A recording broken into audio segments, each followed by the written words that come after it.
warahmatullahi wabarakatuh. Perkenalkan, kami dari kelompok 2 yang ingin mempresentasikan tentang perilaku kepemimpinan yang beranggotakan yaitu saya sendiri, Indra Gunawan, dan yang kedua yaitu Christian Mandagi, yang ketiga Dr. Rizal Syahdan, dan yang keempat Wahyu Ibrani, dan yang terakhir yaitu Fatika Damayanti.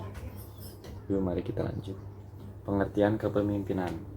Teori kepemimpinan berdasarkan perilaku adalah teori yang menggunakan perilaku tertentu untuk membedakan pemimpin dan bukan pemimpin. Terusnya perilaku kepemimpinan menurut para ahli. Di sini ada 3 ahli. Yang ahli pertama menurut Ajis Wahab bahwa perilaku adalah gaya kepemimpinan yang mengimplementasikan fungsi-fungsi kepemimpinan. Yang menurut teori ini sangat berdasarkan pengaruhnya dan sifatnya sangat menentukan dan mengefektifkan organisasi untuk mencapai tujuan. Yang kedua menurut Mulyasa, perilaku kepemimpinan ada 3 dimensi yang didasarkan pada hubungan antara 3 faktor, yaitu perilaku tugas, perilaku hubungan, dan kematangan.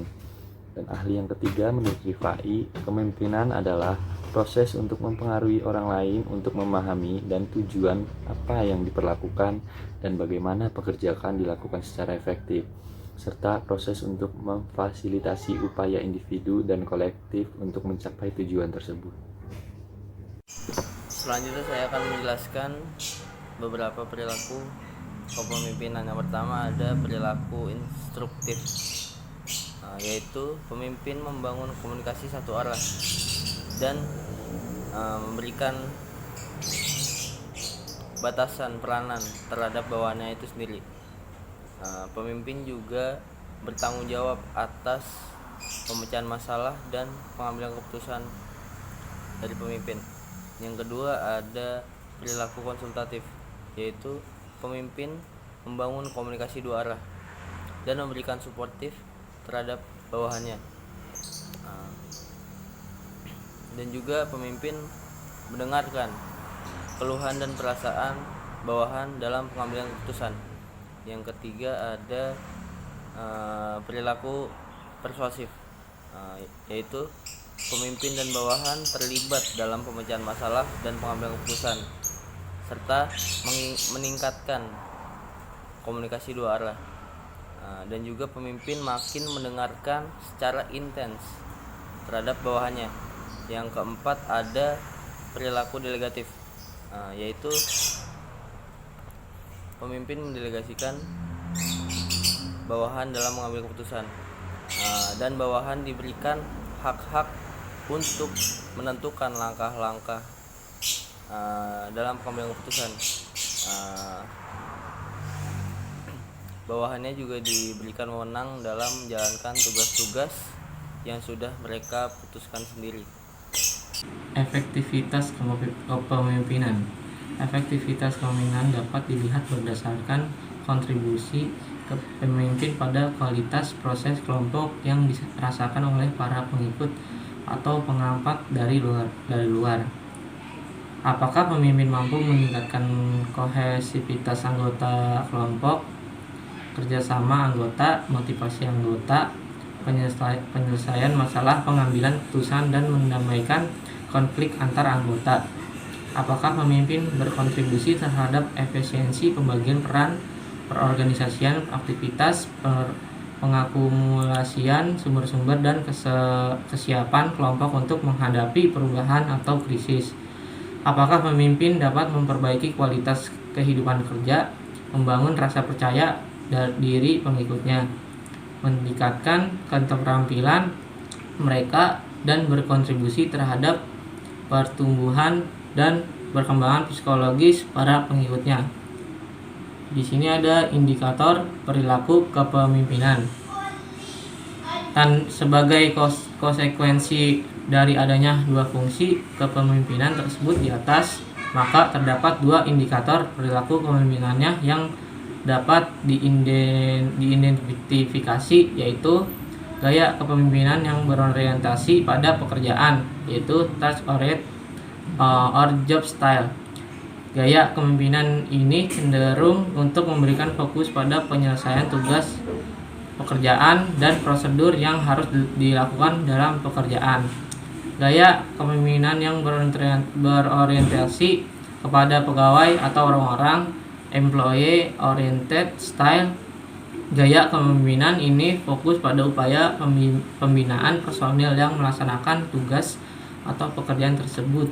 Gaya kepemimpinan ini cenderung memberikan perhatian pada pemeliharaan tim dan memastikan bahwa seluruh karyawan mendapatkan kepuasan dalam setiap pekerjaannya. Selanjutnya saya akan menjelaskan variabel-variabel kunci dalam kepemimpinan. Yang pertama ada karakteristik pemimpin, yaitu keahlian, keyakinan, terus perilaku, integritas, etika, dan juga sikap pengikut. Yang kedua ada karakteristik pengikut, yaitu keahlian, keterampilan, keyakinan, optimisme, kepercayaan kepada pemimpin, dan kepuasan kepada pemimpin. Yang ketiga ada karakteristik situasi, yaitu jenis unit organisasi, besarnya unit organisasi, posisi kekuasaan dan wewenang, struktur dan komitmen tugas, dan juga ketergantungan eksternal. Terima kasih. Bicara dan bertindak sebagai wakil kelompok. Yang kedua itu juga ada tuntutan perdamaian atau reconciliation, atau pemimpin menemukan tuntutan konflik dan mengurangi ketidaksejahteraan dari sistem yang ada. Yang ketiga itu juga ada toleran terhadap ketidakpastian atau disebut juga tolerance of uniquity. Pemimpin mampu memberikan toleran terhadap ketidaksamaan dan penundaan tanpa kekhawatiran atau gangguan. Yang keempat itu ada keyakinan atau sering juga disebut itu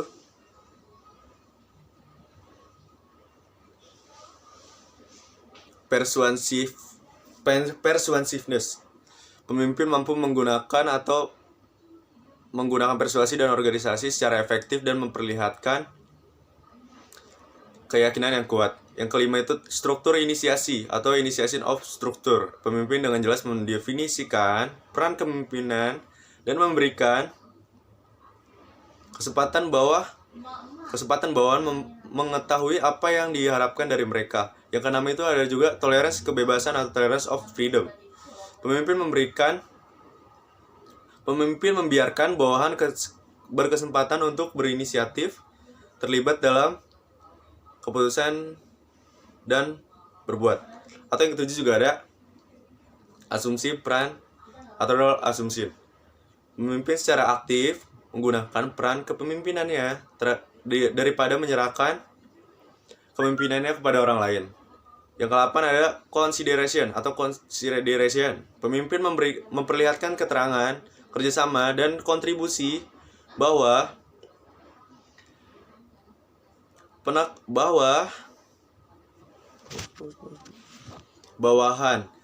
9 itu juga ada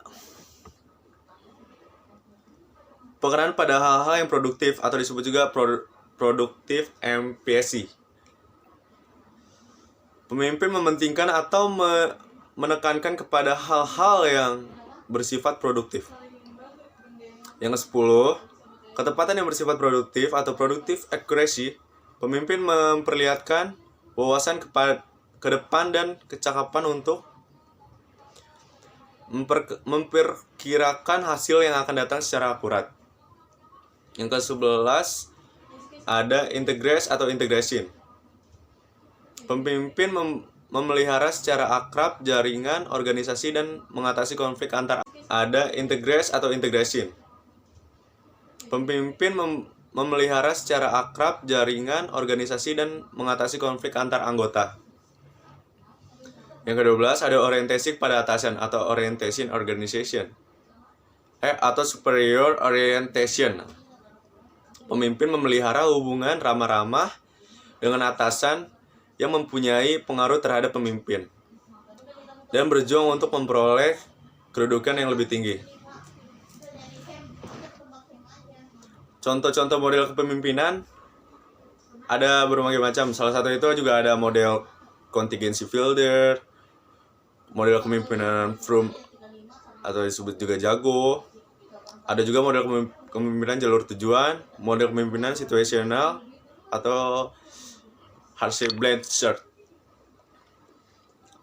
Model contingency builder itu menurut Fielder itu ada 3 faktor utama yang mempengaruhi kesesuaian situasi, dan ketiga faktor ini selanjutnya mempengaruhi adalah hubungan antara pemimpin dan bawahan atau juga struktur tugas dan kekuatan posisi.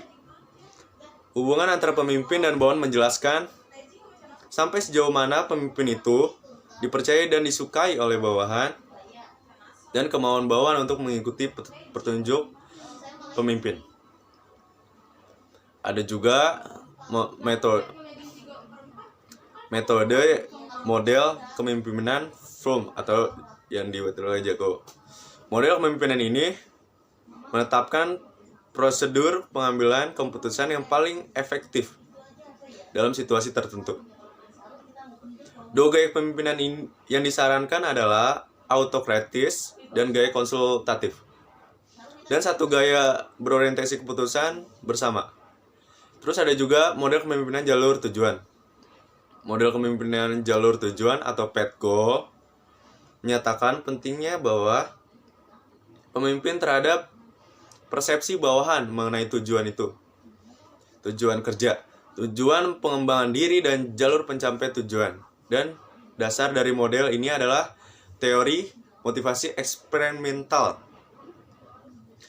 Model kepemimpinan ini dipopulerkan oleh Robert House yang berusaha memprediksi keefektifan kepemimpinan dalam berbagai situasi. Terus juga ada model kepemimpinan situasional atau juga yang dari Harsey Blanchard. Pendekatan situasional menekan. Berikut adalah kelemahan dari teori perilaku kepemimpinan. Yang pertama, model dan teori yang ditawarkan dipandang terlalu abstrak dan rumit untuk diterapkan. Yang kedua, kompleksitas perilaku manusia yang terjadi seringkali mengakibatkan para ahli aliran ini memberikan saran yang berbeda, sehingga menyulitkan pemilihan serta pemahaman. Yang ketiga, kepemimpinan tidak efektif. Yang keempat, jika moral dan efisiensi luntur, hubungan manusia dikatakan tidak efektif. Yang kelima, membuat individu menjadi kurang profesional dalam melakukan suatu pekerjaan karena terlalu merasa nyaman dengan apa yang telah ia dapatkan dalam perusahaan tersebut. Di sini dapat disimpulkan bahwa pemimpin pada hakikatnya adalah seseorang yang mempunyai kemampuan untuk mempengaruhi perilaku orang lain di dalam kerjanya dengan menggunakan kekuasaan. Kepemimpinan merupakan salah satu proses yang mempengaruhi perilaku yang menjadi panutan interaksi antar pemimpin dan pengikut serta pencapaian tujuan yang lebih real dan komitmen bersama dalam pencapaian tujuan dan perubahan terhadap budaya organisasi yang lebih maju.